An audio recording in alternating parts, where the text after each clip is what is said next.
আসসালামু আলাইকুম। কেমন আছেন সবাই? আশা করছি আল্লাহর রহমতে অনেক ভালো আছেন। আমিও ভালো আছি, বাট খুব একটা যে বেশ ভালো আছি সেটা কিন্তু নেই। কেননা আজ 2 দিন ধরে এত পরিমাণ গরম পড়ছে আর আমার শরীরটা খুবই খারাপ হয়ে গিয়েছে আজকে। আমি রান্নাও করি নাই, দেখুন মায়ের বাসা থেকে একটুখানি আর কি খাবার নিয়ে আসছি, আমরা টোনাটুনি খেয়ে নেব।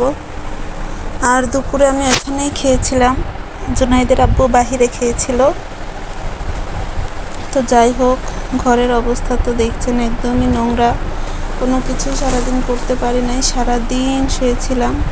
আসলে সারাদিন শুয়েও যে খুব একটা ভালো ছিলাম তা কিন্তু নয়, কাজ করেও ভালো থাকা যায়, বাট কাজ না করেও আমি আজকে ভীষণ ক্লান্ত, এখনও খারাপ আছি। আর কি ভিডিও দেব, সে কোনো কাজই তো করি নাই, যার কারণে আর কি দেব না দেব ভাবছিলাম। তো যাই হোক, এই যে সকালে যে থালা বাসনগুলো ধুয়ে উপর করে রেখেছিলাম সেগুলো আর কি এখন গোছগাছ করব। এই যে দুধের বোতলগুলো ধুয়ে রেখেছিলাম। আর এই যে আমার ভাঙা কড়াইটা, আসলে এটার প্রতি আমার খুব একটা মায়া লেগে গেছে। এটা সংসারের প্রথম থেকে আছে আর কি, আজ থেকে 3 বছর আগে এটা নিয়েছিলাম। তো এই 3 বছর ধরে এটাতেই রান্না করছি। আর এটা মাশাআল্লাহ অনেক সুন্দর হয়েছে, তেল কম লাগে, কোনো কিছু ভাজলে এটাতে লেগে যায় না। বাট বালাটা ভেঙে গেছে, আর বালা ভাঙার বিকল্প নেই। তো আমি কোনো জিনিস সংসারে নষ্ট হয়ে গেলে ফেলতে ভীষণ মায়া লাগে। এই যে দেখুন, এই পাতিলটাও আমি ফেলে দিতে পারি না, ভাবি যে কোনো না কোনো কাজে দেবে হয়তো বা, এই ভেবে রাখি আর কি। আর টুকটাক কাজেও দেয়, সবসময়ই আমার প্রয়োজন হয় আর কি। তো এইভাবে আর কি স্বামীর সংসারটাকে আমি কোনো রকমে চালিয়ে নিচ্ছি আর কি। তো ভাবলাম যে কড়াই একটা কিনবো। আসলে এমনিতেও একটা কড়াই কিনা আমার বিশেষ জরুরি হয়ে গিয়েছে গ্যাসের চুলায় রান্না করার জন্য, কেননা এটাতে মাটির চুলায় রান্না করি, তো এর কড়াইটার পিছনে অনেক কালি পড়ে যায়। আর সেই কালিগুলো আবার গ্যাসের চুলায় যখন তরকারিটা রান্না করি তখন আবার ওইটাতে লেগে যায়।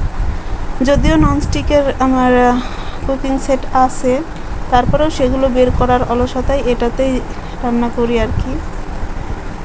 তো থালা বাসনগুলো সকালেই ধুয়ে রেখেছিলাম, আর এখন এগুলো ঠিকঠাক করে গুছিয়ে রাখছি। আমার যদিও কোনো কিচেন র্যাক কিছুই নেই, তো থালা বাসনগুলো আমার এভাবে বাহিরে থাকে, আর বাহিরে থাকা অবস্থাতেও নোংরা হয়ে যায়। তো ভিডিওটি দেখার শুরুতে একটা অনুরোধ রইল, আপনারা প্লিজ পুরো ভিডিওটি পারলে দেখবেন, না হলে টেনে টেনে বা স্কিপ করে দেখার কোনো প্রয়োজন নেই। যদি ভালো লাগে তো দেখবেন, না লাগলে স্কিপ করে যাবেন। আর হ্যাঁ, ভালো লাগলে তবে একটা লাইক করে কমেন্ট করবেন, কেননা কেউ উল্টাপাল্টা কমেন্ট করলে আমার খুবই বিরক্ত লাগে। দেখা যায় যে কমেন্ট বেশি হয়ে যায়, ভিউজ কম হয়ে যায়।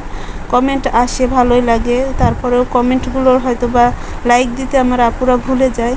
তো প্লিজ, যে আপুগুলো কমেন্ট করবে প্লিজ একটা লাইক দিয়ে দিবে।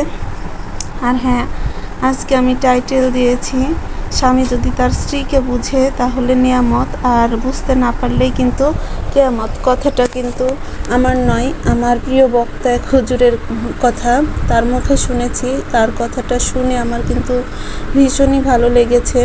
কেননা একটা পুরুষ যদি তার স্ত্রীকে খুব সুন্দরভাবে বুঝতে পারে, তাহলে কিন্তু সেই নারীটা তার স্বামীর জন্য জান দিতে প্রস্তুত, আর স্বামীর জন্য অনেক বড় নিয়ামত।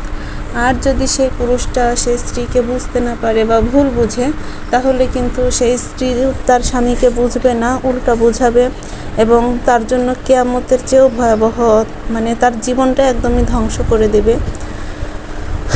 আর এটা কিন্তু আমার বাস্তব জীবনের সাথেও মিলে গেছে, কেননা আমার সাহেব আমাকে অনেক অনেক ভালোবাসেন। তো যার কারণে আমিও তাকে ভালোবাসি, আর তার সংসারে আমি এতটা শ্রম দিই, জানি না কখনো আমি এরকম শ্রম কোথাও দিয়েছি কিনা। আমার জীবনে আমি পড়ালেখার ক্ষেত্রেও এতটা শ্রম দেইনি, বাবা মার সংসারেও এতটা শ্রম দেইনি, যতটা না আমার স্বামীর সংসারটাকে দিচ্ছি।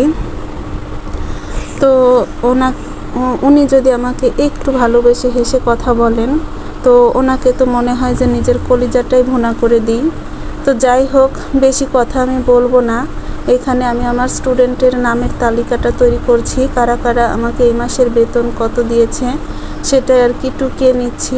আর এই মাসের মোট স্যালারি আমি কত পেলাম সেটা আর কি দেখি। তো তো দেখুন আমার ফার্স্টে যে মেয়েটা পড়ে সে কিন্তু পুরো 2000 টাকা দেয় মান্থলি, কেননা ও একাই পড়ে, তো যার কারণে আর কি একটুখানি বেশি দেবে। আর ওর মা আমাকে একাই পড়াতে বলেছে, সামনে বছর ব্যাচের মধ্যে দেবে। আর আমি 10টার মতো বাচ্চা পড়াই, তার মধ্যে 8টা বেতন দিয়েছে আর বাকি দুটো সামনের মাসে একবারে দেবে। তো যাই হোক 200 300 400 যে যেমন দেয় আমি কিন্তু তেমনটাই নিই, কেননা বাচ্চা পড়ানোটা আমার কিন্তু আসলে খুব একটা শখের কাজ, এটা আমার পেশা নয়, নেশা। বিয়ের আগেও অনেক পড়িয়েছি, বিয়ের পর কিছুদিন বাদ ছিল, এখন আবার পড়ানোর সুযোগ পেয়েছি, তো এখন আবার পড়াচ্ছি। আর এটা যেহেতু বসে থেকে পড়ানোর কাজ, তো আমার রেস্টও নেওয়া হয়, আবার 2-4 টাকা দেখুন হাতেও চলে আসে। তো ঘরে বসে থেকে মান্থলি যদি আমি 4000-5000 পাই, এটাই কিন্তু অনেক বড় নিয়ামত আমার জন্য। আর স্বামীকেও হেল্প করা হয়, প্লাস নিজের পছন্দের জিনিসও কেনাকাটা হয়। তো দেখুন মা শুধু খাবারই পাঠাননি, তার সঙ্গে আরও কিছু পাঠিয়েছে। এই যে এখানে একটা ব্যাংক কিনে দিয়েছিল আমার ছেলেটার জন্য, তো ওকে এখানে 200 টাকা আর কি দিয়ে শুরু করে দিয়েছে যে এটা থেকে শুরু করো, ধীরে ধীরে আরও টাকা হবে। দুটো রুটি দিয়েছে, আমার ছেলে আসলে আম দিয়ে রুটি পছন্দ করে এর জন্য। আর রুটি আমি খেয়েছিলাম দুপুরে, যার কারণে রুটিও বেশি ছিল না, তো ভাত দিয়েছে, রুটি দিয়েছে, এটাই আমাদের কিন্তু অনেক। এখন এই যে আমগুলোকে বের করছি, কিন্তু আমি না, আমার ছেলেটাই আমাকে বের করতে দিচ্ছে না, ও বের করবে। তো দেখুন ওই বের করুক, সমস্যা নেই। আর এখন এই যে দেখুন এই আমগুলো কিন্তু প্রায় সবই পাকা, আর যত সুন্দর লাল দেখাচ্ছে আমগুলো কিন্তু ততটা সুন্দর না। এই আমগুলো আসলে আটির আম বলি আমরা। এগুলো হচ্ছে আর কি পাকাটাও তেমন মিষ্টি না, একটু টক টক মিষ্টি মিষ্টি টাইপের, খুব একটা মিষ্টি না। তো আমার কিন্তু এমন টক মিষ্টি আমি বেশি পছন্দ। আর আমার ছেলের তো মাশাল্লাহ টক বলে কিছুই জানে না, ও বোঝেই না টক জিনিসটা কি, ওর কাছে খুবই ভালো। তেঁতুলও ও আপনা আপনি খুবই সুন্দরভাবে অনায়াসে খেয়ে নেয়। আর এই আমগুলো দেখে এখনও বায়না করছে যে আম্মু আমি আম খাবো, আম খাবো, আম রুটি খাবো। আর এইভাবে কিন্তু আমার আব্বু খুব পছন্দ করে পাকা আম দিয়ে রুটি রোল করে খেতে। তো ছেলের আবদার মাকে পূরণ করতেই হবে, যার কারণে এখন আমি ওকে আমগুলো কেটে দেব আর রুটিটাও রোল করে দিচ্ছি।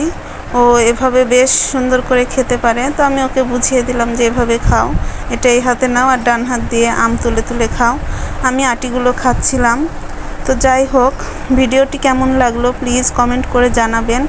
আর আমার সংসারে কিন্তু তেমন কিছু নেই, তো ভাঙাচোরা জিনিস দিয়ে যদি আমি কোনো কাজ করি তবে প্লিজ কেউ কিছু মনে করবেন না, আমার সংসার যা আছে এটাই আমার জন্য অনেক। আল্লাহ হাফেজ, আসসালামু আলাইকুম।